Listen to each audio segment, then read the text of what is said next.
Hey guys, welcome to the Code Pathshala. जब भी हम सिस्टम डिजाइन का बात करते हैं तो सबसे पहले पॉइंट आता है स्केलिंग का। स्केलिंग क्या होता है कि अगर मान लो कि आपका system x amount of user को सपोर्ट करता है, तो अगर आपका 10x या 100x अगर यूजर आ गया तो फिर आपका सिस्टम स्केल कैसे होगा, आप किस टाइप से स्केल करोगे। ये सबसे प्राइमरी पार्ट आता है सिस्टम डिजाइन का। मान लो कि आपने एक सर्विस लिखा जिसको आप आउटसाइड वर्ल्ड को बेचना चाह रहे हो या बेच रहे हो, जिससे कि बाकी लोग बेनिफिटेड हों। इस बिजनेस मॉडल को आप सास बेस्ड मॉडल में कन्वर्ट कर सकते हो या कह सकते हो कि सास बेस्ड मॉडल है, सॉफ्टवेयर एज ए सर्विस आप सेल कर रहे हो इसको। अब बात आती है कि जब आपने कोई सर्विस लिखा, यानी सॉफ्टवेयर जब आपने लिखा तो सॉफ्टवेयर रन कैसे करता है। कोई एक सॉफ्टवेयर है जिसको आपने किसी एक पीसी में लिखा और ये सॉफ्टवेयर इसी पीसी पर रन कर रहा है, यानी सिंगल पीसी पर आपका डेवलपमेंट भी है और वो सॉफ्टवेयर डिप्लॉय भी है। एक तरीका तो ये होता है। अब इसमें आप खुद उस सॉफ्टवेयर की यूज कर रहे हो, आप बेच नहीं रहे हो उसको आउटसाइड वर्ल्ड में।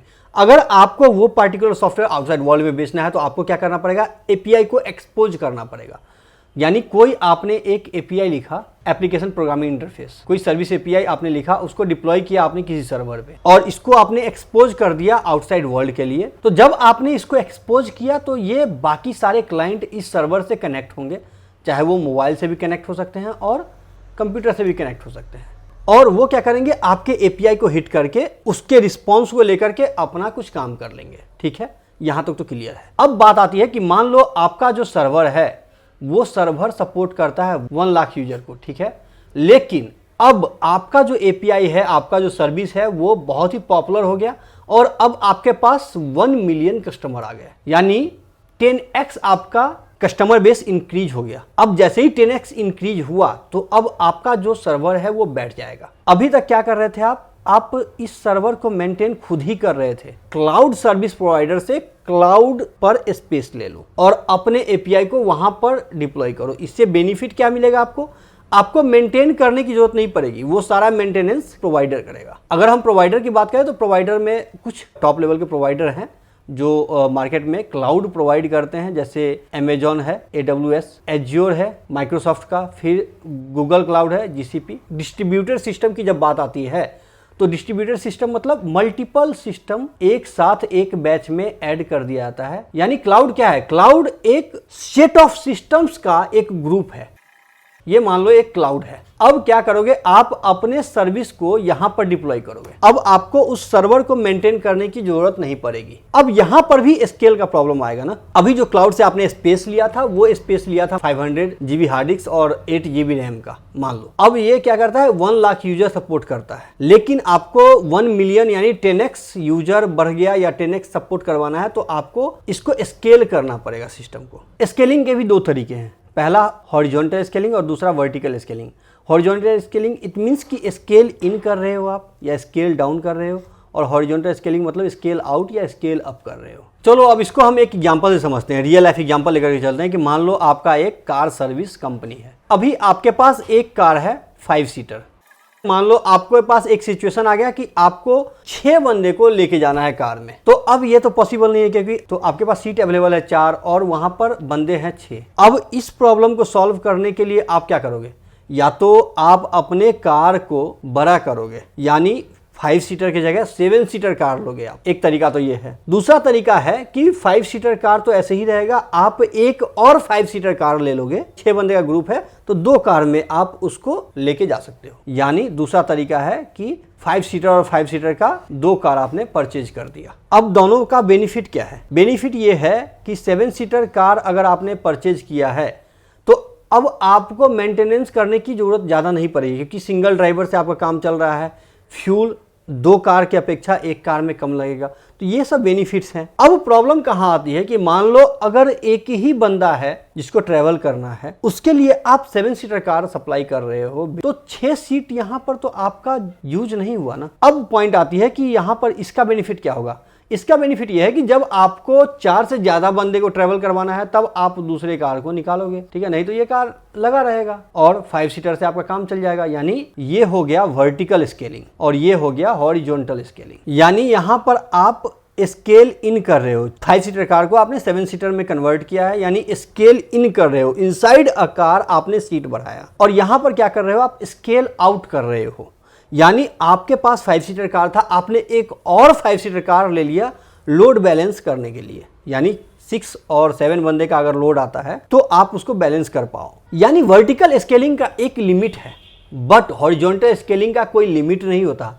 आप उसमें नया ऐड करते जाओ, स्केल होता चला जाएगा। चलो एक और एग्जांपल लेके देखते हैं कि मान लो आपके पास एक फ्लैट है 2 फ्लोर का और दोनों फ्लोर को आपने रेंट पर चढ़ा दिया है। अब मान लो कि एक और फैमिली आई जिसको फ्लैट चाहिए, बट आपके पास ऑलरेडी ऑक्यूपाइड है और आपको उस फैमिली को अगले 6 महीने में फ्लैट देना ही देना है। अब इसके लिए आप क्या करोगे? इसका भी 2 तरीका है, या तो आप इसके ऊपर एक और फ्लैट बना दो और वो उस फैमिली को दे दो, या नहीं तो आप कहीं और जगह एक लैंड परचेज करो और वहां पर एक फ्लैट बनाओ और फिर वो फ्लैट रेंट पर दो। यानी यहां पर आप वर्टिकल स्केल कर रहे हो, यानी स्केल अप किया आपने। और यहां पर जैसे ही आपने एक नया प्लॉट लेकर के वहां फ्लैट बनाया तो यहां पर आपने स्केल डाउन किया, यानी हॉरिजॉन्टल स्केलिंग। तो जैसा कि हमने पहले ही बताया आपको कि वर्टिकल स्केलिंग का भी एक लिमिट है, यानी कितने नंबर ऑफ फ्लोर आप बना सकते हो उसका भी एक लिमिट है।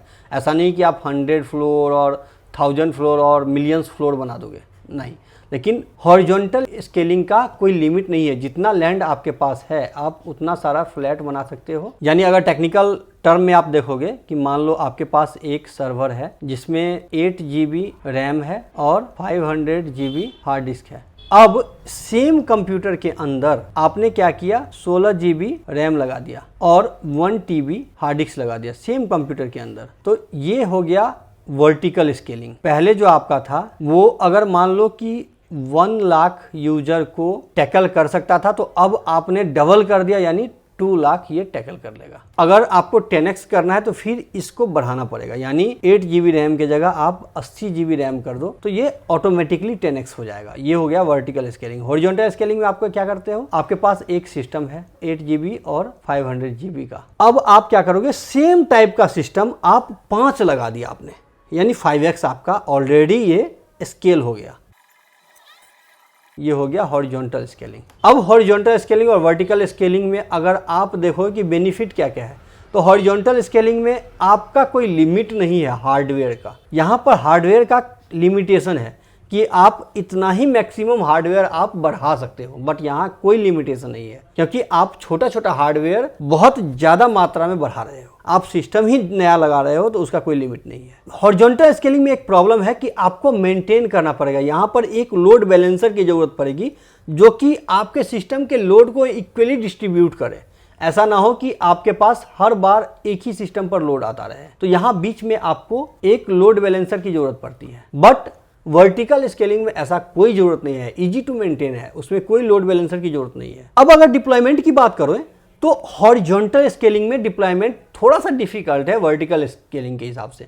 वर्टिकल स्केलिंग में क्योंकि आपके पास एक ही सिस्टम है तो एक ही बार डिप्लॉय करना पड़ेगा। यहाँ हॉरिजॉन्टल स्केलिंग में आपके पास अलग अलग सिस्टम है तो आपको अलग अलग सिस्टम पे डिप्लॉयमेंट करना पड़ेगा, जो कि टाइम टेकन प्रोसेस होगा, उसमें टाइम लगेगा। अगर मान लो कि एक डिप्लॉयमेंट करने में 1 मिनट लगता है आपको, तो यहाँ पर 5 सिस्टम है तो 5 मिनट लगेगा। तो ये एक चीज़ है जो हॉरिजॉन्टल स्केलिंग और वर्टिकल स्केलिंग में डिफरेंस पैदा करेगा। दूसरा सबसे बड़ा जो बेनिफिट है हॉरिजॉन्टल स्केलिंग का, उसमें यह है कि ये सिंगल पॉइंट ऑफ फेल्योर नहीं है।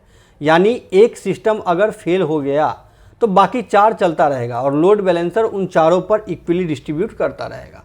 लेकिन वर्टिकल स्केलिंग में यहाँ पर सिंगल पॉइंट ऑफ फेल्योर है। अगर आपका सिस्टम बंद हो गया तो यानी बंद हो गया, अब इसके बाद आपका ये सिस्टम चलेगा ही नहीं, यूजर सफर करेगा। अगर कॉस्ट की बात करो तो हॉरिजॉन्टल स्केलिंग कॉस्ट इफेक्टिव है, क्योंकि एक नया सिस्टम लगाना उतना ज़्यादा कॉस्टली नहीं जितना ज़्यादा एक बड़ा सा सिस्टम लगाना है। यानी एक सिस्टम में आपको रैम बढ़ाने जाओगे तो उसका कॉस्ट ज़्यादा पड़ जाएगा और उसका एक लिमिटेशन भी आ जाएगा। तो ये कुछ डिफरेंसेज हैं। अब ये आपको डिसाइड करना है कि आपका सिस्टम किस टाइप का है और आपके सिस्टम में वर्टिकल स्केलिंग ज़्यादा बेनिफिट करेगा या हॉरिजॉन्टल स्केलिंग ज़्यादा बेनिफिट करेगा। ये आपके ऊपर डिपेंड करता है। वैसे लोग ज़्यादातर प्रेफर करते हैं हॉरिजॉन्टल स्केलिंग। वर्टिकल स्केलिंग बहुत कम प्रेफरेंस होता है, बट हाँ स्टार्टअप है या कम क्लाइंट्स हैं आपके पास, आपको पता है कि आपका एक यूजर का लिमिट है, तो फिर आप वर्टिकल स्केलिंग पे जा सकते हो, वहाँ इजी टू मेंटेन मिल जाएगा आपको। लेकिन जब आपको ये पता है कि आपका यूजर बढ़ेगा और मिलियंस में जाएगा, तो वहाँ पर आपको हॉरिजॉन्टल स्केलिंग ही करना पड़ेगा। तो ये एक बेसिक पार्ट था वर्टिकल स्केलिंग और हॉरिजॉन्टल स्केलिंग का। जब भी आप सिस्टम डिजाइन करने जाओगे तो ये पहला पॉइंट आता है और ये आपको समझना पड़ेगा। अगर आपको कोई भी डाउट अभी वर्टिकल स्केलिंग और हॉरिजॉन्टल स्केलिंग में है तो प्लीज़ कमेंट करके जरूर बताएं। अगर आपने चैनल को सब्सक्राइब नहीं किया है तो प्लीज़ आपसे अनुरोध है कि चैनल को सब्सक्राइब कर लें। वीडियो अच्छा लगता है तो प्लीज़ वीडियो को लाइक एंड शेयर करें। अभी के लिए लेते हैं हम विदा। धन्यवाद।